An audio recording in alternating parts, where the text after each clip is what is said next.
सभी को नमस्कार। हमारे YouTube चैनल पर आप सभी का हार्दिक स्वागत है। मैं ललित माली आप सभी को गुड इवनिंग, सभी को नमस्कार। और बीए फर्स्ट ईयर की जो क्लास चल रही थी, थोड़ा बीच में कहीं ना कहीं पर्सनल वर्क की वजह से या कोई काम की वजह से, कोई परिवार का काम है वगैरह, कहीं भी देखना पड़ता है। मुझे भी एक परिवार है तो वो सब देखते हुए कहीं ना कहीं 4-5-7 दिन एक मैं बीच में डिस्टर्ब रहा। अब वापिस कंटिन्यू क्लास करेंगे अपने BA first year political science के जो यूनिट सेकंड है, वो मैं आपको पढ़ा रहा था। और इसी में ही आज अपना नया टॉपिक है। अपन ने जो पीछे वाला टॉपिक है वह नया तक पढ़ लिया था अपन ने। आज जो नया टॉपिक है वो है अधिकार, राइट्स पढ़ने वाले हैं। अधिकार पढ़ने वाले हैं कि पॉलिटिकल साइंस में अधिकार का महत्व क्या है, क्या रोल है इनका है। तो देखिए, मोटे तौर पर बात की जाए तो अधिकार है, आप सभी को थोड़ा बहुत तो नाम सुनते ही थोड़ा बहुत दिमाग में इसकी थ्योरी बैठ जाती है कि अधिकार क्या होता है। हर व्यक्ति के अधिकार होते हैं, या वो किसी के रूप में हो। तो अधिकार वास्तव में पॉलिटिकल साइंस में क्या रोल है, तो वो पढ़ेंगे और वहां से अपने को क्या समझ विकसित होती है अधिकार के बारे में, वो समझते हैं। तो चलिए स्टार्ट करते हैं आज की क्लास को। आपने हमारे चैनल को सब्सक्राइब नहीं किया है तो पहले हमारे चैनल को सब्सक्राइब जरूर कर लेंगे। देखिए, मैं बार बार ये चीज कह रहा हूँ सब्सक्राइब करने का। ये आपको अच्छा लग रहा है देखिए तो आप कर लीजिए। मैं आपको पूरे निःशुल्क पढ़ा रहा हूं और 1 रुपया भी आपसे नहीं ले रहा हूं यूट्यूब पे। मेरा यही कर्तव्य है कि भाई जितना मेरे पास नॉलेज है मैं आपके सामने शेयर करूं, और आपके कहीं ना कहीं एग्जाम में या कहीं भी फ्यूचर में, चाहे वो किसी भी रूप में हो, चाहे वो एग्जाम में हो या कंपटीशन लेवल में हो, आपका कहीं ना कहीं फायदा हो। तो उसी को देखते हुए मैं क्लास लेने आया हूं। तो आप मेरा कॉन्फिडेंस बढ़ाने के लिए तो लाइक करें, सब्सक्राइब करें और चैनल को कहीं ना कहीं शेयर भी करें। तो चलिए स्टार्ट करते हैं। पहले अर्थ क्या है, क्या इसकी परिभाषा बनती है, अर्थ क्या बनता है। तो देखिए, अधिकार आत्म विकास के 2 दावे हैं। अधिकार आत्म विकास यानी खुद का विकास करने के लिए, अपने आत्म विकास का करने के लिए वे दावे हैं जो समाज द्वारा मान्यता प्राप्त हो, एक समाज के द्वारा उसकी मान्यता हो। अधिकार समाज के द्वारा मान्यता प्राप्त किए गए हैं, समाज ने उनको मान्यता दी है कि ये अधिकार है, और ये अधिकार समाज में हर व्यक्ति को मिलने चाहिए और हर व्यक्ति उसका हकदार है। आपके समाज में, आपके समाज की बात की जाए, किसी भी समाज की बात की जाए, यदि उस समाज में आपको वो अधिकार नहीं मिल रहा है तो कहीं ना कहीं आपके अधिकारों का हनन हो रहा है।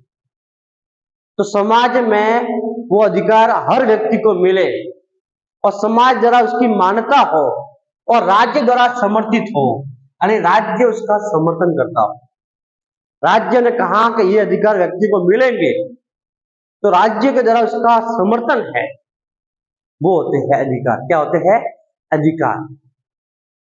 अब बात करेंगे अपने सोसाइटी में, और वहां पर आपको सोसाइटी में आपके कहीं ना कहीं आपको बोलने के लिए, कहीं आगे आने मंच पर अगर आपको कोई बोलने को रोक रहा है, इसका मतलब आपके अधिकारों को रोक रहा है, कहीं उसका हनन हो रहा है। तो आपके सोसाइटी में अधिकारों जो भी आपको दिए जा रहे हैं वो आप हर व्यक्ति या आप उसके हकदार हैं, चाहे वो किसी भी रूप में हो, वो होते हैं अधिकार।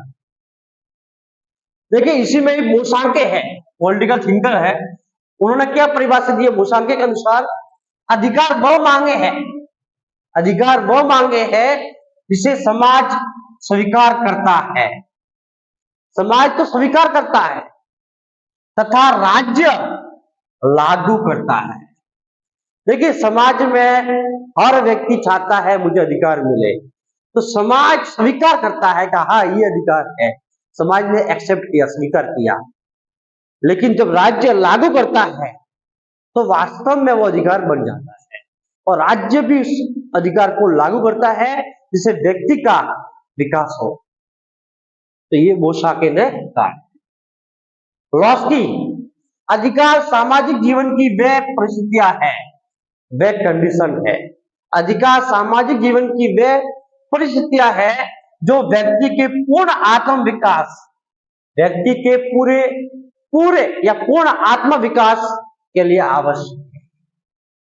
समाज में जो भी कंडीशन बनती है, जो भी स्थिति बनती है, यदि व्यक्ति के पूर्ण आत्म विकास हो रहा है, आत्म विकास हो रहा है, वो अधिकार है। एक व्यक्ति के लिए आत्म विकास के लिए अधिकार का बहुत बड़ा रोल होता है। हर व्यक्ति के पास अधिकार होते हैं और उस व्यक्ति को यदि पता है कि मेरे पास ये अधिकार है और इसका सही इस्तेमाल करता है, उसका आत्म विकास होता है। आपके संविधान के द्वारा आपको कितने अधिकार दिए गए थे? इतने शिक्षित लोग हैं, उनको पता ही नहीं अधिकार क्या है। संविधान के द्वारा जो अधिकार दिए गए वो भी पता नहीं है। तो ये आपको पता करने जरूरी है। आप उसके बारे में जागरूक बनिए, अवेयरनेस लाइए कि भाई अधिकार क्या है हमारे। आपको कहीं भी गए, आप जा रहे रास्ते में, सड़क पर जा रहे हो और किसी पुलिस वाले ने, आप सही हो मान लो, और किसी भी पुलिस वाले ने आपके बोला कि भी आपका ये चालान बन रहा है और आप सही थे और आप उस अधिकार के बारे में जानते हो कि भाई आपने किस अधिकार पर या किस आधार पर मुझे ये चालान बना रहे हो, मेरा अधिकार है भाई, आप उस अधिकार के बारे में जानते हो, तो पुलिस वाला भी आपसे कहीं न कहीं वो समझ जाएगा कि इसको अधिकार के बारे में या ये जागरूक व्यक्ति है। तो कोई भी आपका शोषण नहीं कर सकता। आप अपने अधिकार के बारे में जागरूक बनना बहुत जरूरी है। तो आपका कोई भी इस्तेमाल नहीं कर सकता, आपका कोई ना कोई गलत व्यवहार नहीं हो सकता। ये है अधिकार। आगे पढ़ेंगे अपन। लॉस्की ने क्या कहा है? अधिकार सामाजिक जीवन की वे, मैं बता दिया अभी आपको, वे परिस्थितियां हैं जो व्यक्ति के पूर्ण आत्म विकास के लिए आवश्यक होते हैं। अब देखिए अधिकारों का ऐतिहासिक विकास क्या हुआ, यानी अधिकार कैसे आए, इसकी इतिहास की धारा क्या है, कैसे ये अधिकार बाहर तक आए, कैसे शुरुआत हुई इनकी। देखिए सबसे पहले हम्मुराबी की संहिता में अधिकारों का उल्लेख किया गया है सबसे पहले। फिर वहां से आए अशोक के शिलालेख में, आपने पढ़ा होगा, महान अशोक, मौर्य काल के महान शासक के बारे में आपने पढ़ा होगा, इन्होंने अशोक थे। तो अशोक के शिलालेख में भी अधिकारों का वर्णन किया गया है। फिर आए 1215 के ब्रिटिश मैग्ना कार्टा, जब 1215 का ब्रिटिश मैग्ना कार्टा आया था, उसमें भी अधिकारों का वर्णन किया गया था। फिर 1689 के बिल ऑफ राइट्स ब्रिटेन में, ठीक है ना, 1689 में जब प्रिंस मेरी को वहां पर शासक बनाया था, तो बिल ऑफ राइट्स वहां पर आया था और वहां की संसद ने अधिकारों को एक मान्यता दी थी, ये ध्यान रखना है। 1792 का यूएसए का संविधान, उसमें भी अधिकारों का वर्णन किया गया है। इसका मतलब यहां से लगाकर यहां तक धीरे धीरे ये अधिकारों का वर्णन धीरे धीरे आता गया और धीरे धीरे भारतीय संविधान ने भी अधिकारों को अपनाया। चाहे वो किसी भी देश से लिए है, लेकिन भारतीय संविधान ने भी अधिकारों को अपनाया गया, ये ध्यान रखना है। अब अधिकारों का आधार क्या है, किस आधार पर अधिकारों का वर्णन किया गया है? तो एक तो उदारवाद में और एक समाजवाद में। उदारवाद में भी अधिकारों का उल्लेख है और समाजवाद में भी अधिकारों का उल्लेख है। उदारवाद वो होता है जो व्यक्ति को खुला छोड़ता है, व्यक्ति को पूर्ण स्वतंत्रता देता है, व्यक्ति पर कोई प्रतिबंध लगाने की बात नहीं करता है, वो है उदारवाद, यानी एक व्यक्ति को कहीं ना कहीं विकास हो। समाजवाद वो है जो पूरे समाज का कल्याण हो, पूरे समुदाय का कल्याण हो, वो है समाजवाद। तो उदारवाद और समाजवाद में अधिकारों का वर्णन किया गया है।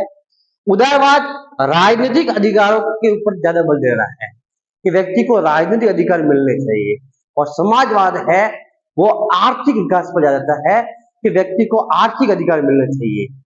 तो ये फर्क है ध्यान रखना उदारवाद और समाजवाद में। जो राजनीतिक अधिकार पर बात करता है वो उदारवाद है, और जो आर्थिक अधिकार पर बात करता है वो समाजवाद है। क्या है? समाजवाद। ये ध्यान रखना। अब है प्रकृति के आधार पर, प्रकृति के आधार पर अधिकारों का वर्गीकरण ध्यान रखना। प्रकृति के आधार पर अधिकारों का क्या वर्णन है?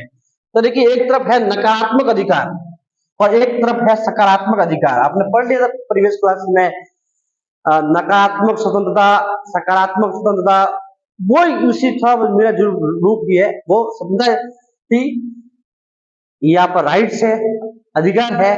तो नकारात्मक अधिकार हो या सकारात्मक अधिकार हो, ये प्रकृति के आधार पर दो भागों में बांटा गया है। नकारात्मक अधिकार वही है जहां पर राज्य द्वारा कोई प्रतिबंध नहीं है, यानी व्यक्ति को खुला छोड़ दो, राज्य कोई उसके अधिकारों पर प्रतिबंध नहीं लगा सकता। व्यक्ति के जो अधिकार है उसको मिलने चाहिए, या वो जन्म से मिले हैं उसको मिलना चाहिए, राज्य छीन सकता नहीं है। जैसे कि विचार व अभिव्यक्ति की स्वतंत्रता, व्यक्ति के विचार है, अंदर आ रहे विचार, और अभिव्यक्ति का मतलब बोलने की उसकी आजादी है, ये उसका अधिकार है। और ये कहां पर है? पूंजीवादी राज्य में। पूंजीवादी राज्य में नकारात्मक अधिकारों पर बल देते हैं, और एक तरफ बोल सकते हैं उदारवाद से। पूंजीवाद को बोल सकते हैं अपन, उदारवाद भी बोल सकते हैं, जहां पर व्यक्ति को खुला छोड़ने की बात करता है। ये ध्यान रखना। पूंजीवादी राज्यों में सकारात्मक अधिकार क्या है? वही तो राज्य के द्वारा सहायता देना, यानी राज्य कहने के इसको हेल्प करता है। एक व्यक्ति उच्च वर्ग वाला, एक व्यक्ति नीचे वर्ग वाला है, और उस नीचे वर्ग वाले का अधिकारों का कहीं हनन हो रहा है, तो राज्य के द्वारा उसकी सहायता भी करेगा, उसको पास में लाने के लिए, दोनों को बैलेंस बनाने के लिए, उच्च वर्ग और नीच वर्ग दोनों के बैलेंस बनाने के लिए। तो राज्य के द्वारा सहायता देना क्या है? सकारात्मक अधिकार। राज्य उनकी सहायता देता है, ये ध्यान रखना। जिसमें शिक्षा का अधिकार आपको पता ही है, जैसे कि मान लो अपने आप पर शिक्षा का अधिकार है कि भाई हर बच्चे को 6 से, यदि वो 14 साल का बच्चा है, 6 से 14 वर्ष तक बच्चे को निःशुल्क शिक्षा का अधिकार है। तो ये क्या है? एक अधिकार दिया, राज्य सहायता कर रहा है। 14 साल तक बच्चा है, उसको निःशुल्क पढ़ाएगा, राज्य उसकी हेल्प करेगा, वो किसी भी रूप में उसको शिक्षा देगा। ये क्या है? सकारात्मक अधिकार। क्या है? सकारात्मक। स्वास्थ्य, राज्य स्वास्थ्य के रूप में उसको हेल्प करेगा। ये क्या है? सकारात्मक अधिकार है। जैसे कि बात की जाए चिरंजीवी योजना है, अभी जो उसका नाम बदल दिया है आयुष्मान भारत योजना, तो ये क्या है?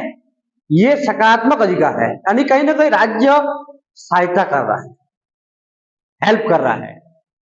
रोजगार दे रहा है, रोजगार दे रहा है, ये क्या है? सकारात्मक अधिकार है, यानी राज्य के द्वारा जो सहायता दी जा रही है वो है सकारात्मक अधिकार।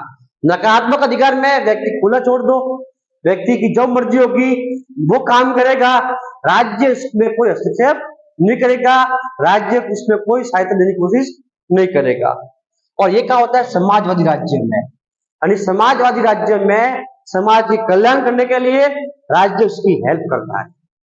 तो पूंजीवादी राज्य और समाजवादी राज्य, ये ध्यान रखना। पूंजीवादी राज्य में नकारात्मक होता है और समाजवादी राज्य में सकारात्मक अधिकार होता है। भारत में क्या है? भारत में दोनों प्रकार के हैं। भारत में पूंजीवादी राज्य का भी है और समाजवादी राज्य का भी है, यानी इसको बोलते हैं कल्याणकारी, लोक कल्याणकारी। ध्यान रखना, लोक कल्याणकारी, लोक कल्याणकारी। इसको बोलते हैं मिश्रित। क्या बोलते हैं? मिश्रित। ध्यान रखना, यानी भारत में दोनों रूप है। तो ये है कहीं ना कहीं अपने यहां तक अपन ने अधिकारों का पढ़ लिया है। आपको समझ में आ रहा है? कोई डाउट लग रहा है तो आप कमेंट कीजिए, मैं आपका डाउट हर सॉल्यूशन करवाऊंगा। मैं आपको इस तरीके से पढ़ा रहा हो तो आपके एग्जाम में कहीं ना कहीं काम आए। तो आपको ध्यान रखना है, जो भी समझ में आ रहा है आप अच्छी तरह पढ़िए, मेहनत कीजिए, मैं आपके साथ हूं। कहीं ना कहीं लगेगा कि आपको टॉपिक समझ में नहीं आ रहा है तो आप कमेंट कीजिए, ठीक है ना। इसके आगे अपन नेक्स्ट वीडियो में पढ़ते हैं। अब देखिए नेक्स्ट क्लास में आगे क्या है, अब है अधिकारों का वर्गीकरण कि भाई अधिकारों के कितने भागों में इसका वर्गीकरण किया गया है, कितने प्रकार है अधिकारों के। एग्जाम में आ सकता है, यहां से आपका प्रश्न बन सकता है, ये वेरी इंपॉर्टेंट है, ध्यान रखना कि भाई अधिकारों के प्रकार क्या होते हैं, अधिकारों का वर्गीकरण कीजिए। तो देखिए पहला है अधिकारों का है वो है नैतिक अधिकार। नैतिक अधिकार क्या होता है आपको पता ही है कि भाई हर व्यक्ति एक नैतिक है, हर व्यक्ति को पता है कि गलत और सही क्या है। तो वो हर व्यक्ति एक नैतिक दृष्टि से उसको सब पता है कि ये काम करने से गलत होगा, ये काम करने से सही होगा, विवेकशील है। तो वो उसके पास एक अधिकार है कि भाई वो नैतिक रूप से काम करे और कोई भी व्यक्ति उसका अधिकार छीन सकता नहीं है। एक टीचर होता है, उसका अधिकार है कि स्कूल में जाकर या कहीं भी जाकर वहां पढ़ाने का। एक स्टूडेंट्स है, उसका अधिकार है कि वो क्लास में जाकर पढ़े और अपने टीचर से कोई भी डाउट से वगैरह कोई पूछे, उसका अधिकार है, उसको छीन सकता नहीं है। वो है नैतिक अधिकार, ये ध्यान रखना। दूसरा है नागरिक अधिकार। अधिकारों का जो सेकंड है नागरिक अधिकार। नागरिक अधिकार में वही है कि भाई व्यक्ति को बोलने की आजादी है, स्वतंत्र घूमने की आजादी है, उसके पास अधिकार है ये कि भाई वो बोल सकता है किसी के बारे में, उसके पास अधिकार है कि वो कहीं भी घूम सकता है। तो ये नागरिक अधिकार होते हैं। हर व्यक्ति के पास में एक अधिकार है और उसको छीन सकता नहीं है। वो नागरिक होने के नाते वो उसके अधिकार का पालना कर सकता है।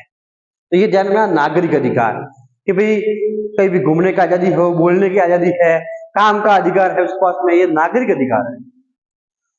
नेक्स्ट है राजनीतिक अधिकार कि भाई हर व्यक्ति को चुनाव लड़ने का अधिकार है, हर व्यक्ति को चुनाव में भाग लेने का अधिकार है, हर व्यक्ति को वोट देने का अधिकार है जो 18 साल से ऊपर जो तय की गई है सरकार के द्वारा। हर व्यक्ति को अपने दल बनाने का अधिकार है, हर व्यक्ति को चुनाव की जो कार्य प्रणाली उसमें भाग लेने का अधिकार है। ये सभी क्या है, राजनीतिक अधिकार है। एक तरह से अधिकार है, समानता है, स्वतंत्रता है, ये सभी जुड़े हुए आपस में, बस थोड़ा इनका अर्थ अलग है। नेक्स्ट है सामाजिक आर्थिक अधिकार। वही हर व्यक्ति को अपने जीविका चलाने का अधिकार है, हर व्यक्ति को अपने काम का अधिकार है, हर व्यक्ति को जो भी रोटी कपड़ा मकान का अधिकार है, उसका व्यवसाय कोई भी चला सकते हैं, वो उसका अधिकार है।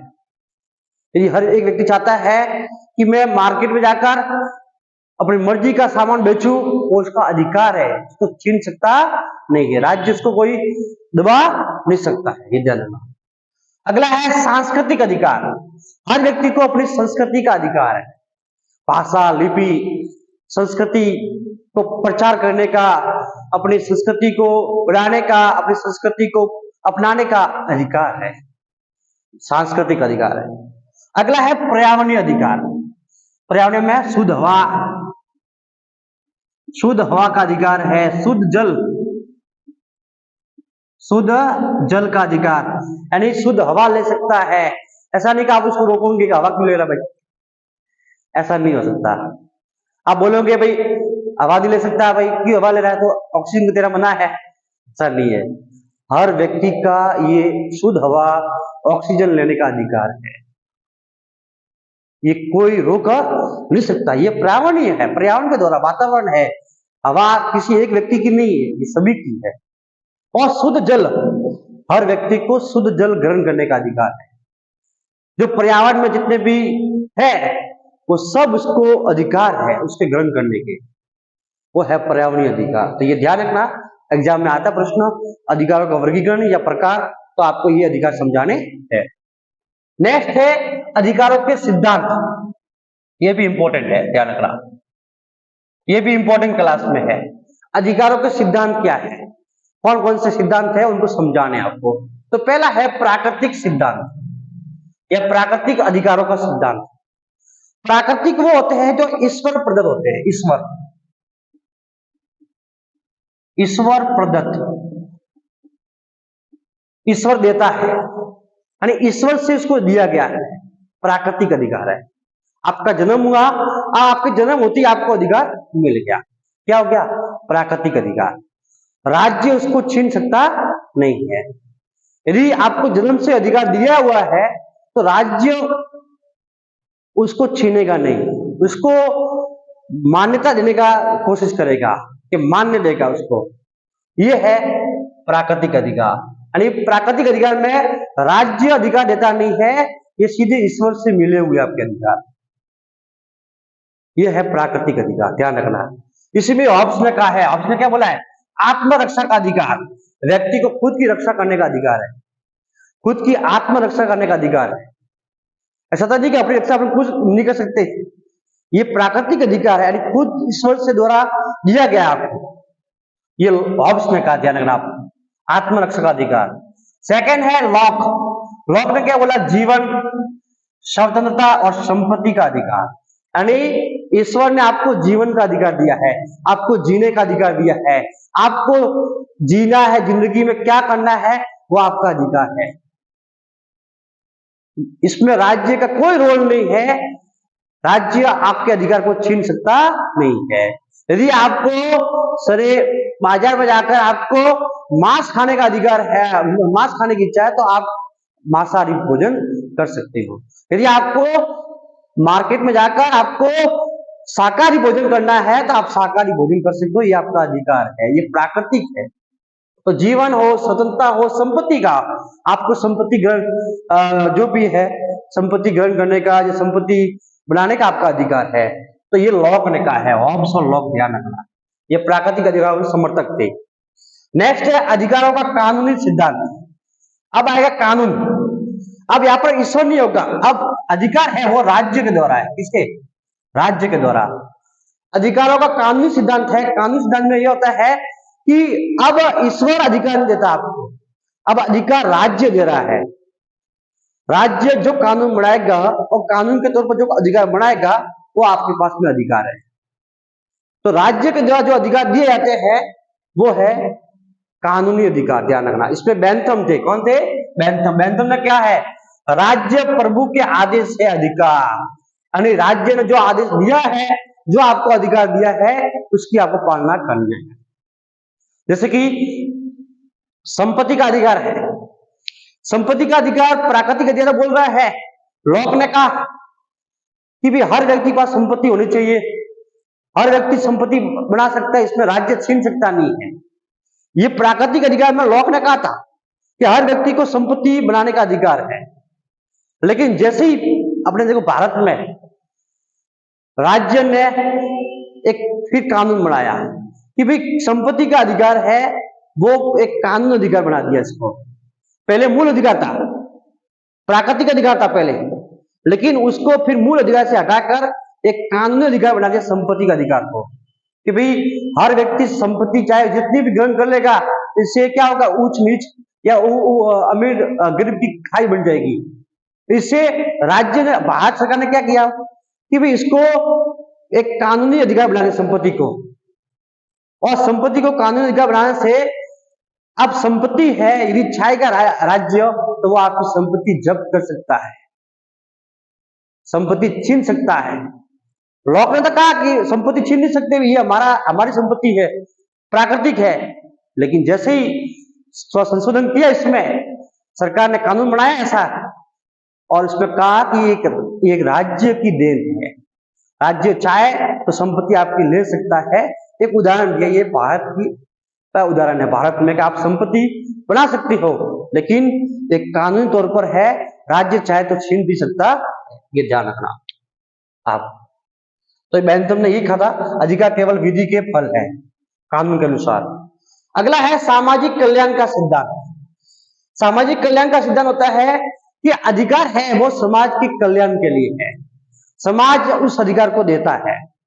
समाज के द्वारा जो अधिकार दिए गए हैं वो लोगों के कल्याण के लिए है। आप लोगों का कल्याण कर रहे हो, समाज कल्याण कर रहे हो, तो वो अधिकार एकदम सही है। इसी में लॉस्की ने कहा है, लॉस्की ने क्या कहा है? अधिकारों की व्यवस्था समाज कल्याण के लिए है, कि भाई जो भी अधिकार है वो समाज के कल्याण के लिए होना चाहिए, लोगों के कल्याण के लिए, तभी वो अधिकार एकदम सिद्ध है। अगला है अधिकारों का ऐतिहासिक या रूढ़िवादी सिद्धांत। ऐतिहासिक का मतलब होता है कि इतिहास की देन है, अधिकार इतिहास से आए हैं, यानी पिछले जो इतिहास में घटना घटी है वहां से आपके पास में आ रहे हैं और आप अधिकार ग्रहण कर रहे हो। अधिकार रीति रिवाज के, रूढ़िवादी का मतलब होता है रीति रिवाज, यानी आपके पापा से अधिकार आपके दादा से आपके पापा के पास आए, पापा से आपके पास में आ गए, यानी पीढ़ी दर वो अधिकार चल रहे हैं, रीति रिवाज के अधिकार है। तो अधिकारों का ऐतिहासिक का मतलब इतिहास से चले आ रहे हैं या रीति रिवाज से चले आ रहे हैं आपके पास में, वो है अधिकारों का ऐतिहासिक या रूढ़िवादी सिद्धांत, ध्यान रखना। अगला है अधिकारों का आदर्शवादी सिद्धांत। आदर्शवादी क्या होता है? जैसे ग्रीन ने कहा है अधिकार मानव के आंतरिक विकास की बाह्य दशा है, यानी आदर्शवादी है, एक उसको पता है, नैतिक है कि भाई क्या गलत और क्या सही है, और आदर्शवाद को बढ़ावा देते हैं कि भाई ये काम करने से दूसरे व्यक्ति को कहीं ना कहीं फायदा हो रहा है या दूसरे व्यक्ति को नुकसान नहीं हो रहा है, तो वो है आदर्शवादी। यानी अधिकार मानव के आंतरिक विकास, खुद के विकास करने के, आंतरिक विकास करने के लिए बाह्य दशा है, लोग आपको देखकर आपकी प्रेरणा, आपसे प्रेरणा ले रहे हैं, वो है आदर्शवादी। तो ये ध्यान रखना, वेरी इंपॉर्टेंट है अधिकारों के सिद्धांत, आप ध्यान रखना, समझना, कॉन्सेप्ट को तैयार करना, रटना नहीं है, समझना है, समझोगे तो आपको पूरी तरह समझ में आएगा। एक ये ध्यान रखना, अधिकारों का बर्क पेन विवाद, ये इंपॉर्टेंट है। बर्क पेन विवाद क्या है? बर्क पेन विवाद, ठीक है ना, एडमंड बर्क थे और थॉमस पेन, इन दोनों के बीच में बहस हो गई थी अधिकारों को लेकर। एडमंड बर्क ने कहा अधिकार इतिहास या रीति रिवाज की देन है, अधिकार इतिहास से आए हुए हैं, अधिकार रीति रिवाज से आए हुए हैं, पीढ़ी दर आ रहे हैं, वो है अधिकारों का क्या है? इतिहास या रीति रिवाज की देन के अनुसार।